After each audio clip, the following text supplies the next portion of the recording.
గురుగారు, ధనస్సు రాశి వారికి ఈ వారం ఏ విధంగా ఉండబోతోంది? ధనుస్సు రాశి వారికి 5 గ్రహాలు అనుకూలిస్తున్నాయి.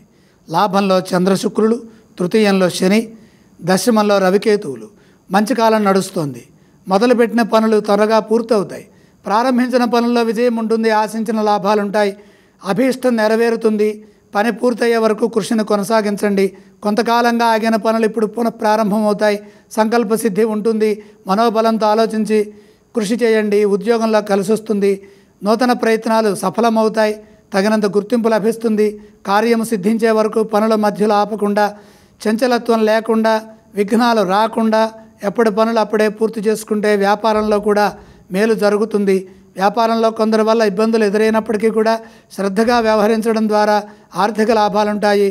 వస్తు వస్త్ర ప్రాప్తి కలుగుతుంది. గృహలాభం ఉన్నది. గృహంలో శాంతి లభిస్తుంది. శుభ కార్యక్రమాలు జరుగుతాయి.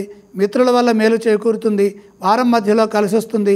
కుటుంబ సభ్యులతో, దగ్గర వారితో కలిసి ఆనందించే అంశాలుంటాయి. వారం చివరి భాగంలో అదృష్ట ప్రాప్తి కలుగుతుంది. అలాగే గురుగారు, ఈ రాశి వారు ఏ స్తోత్రాన్ని పఠించాలి ఈ వారం? ధనుస్సు రాశి వారు లక్ష్మీ ధ్యానం చేయడం చాలా మంచిది. ఈ రాశి వారు ఏ ఏ ఆలయాలను సందర్శిస్తే శుభ ఫలితాలు కలుగుతాయి?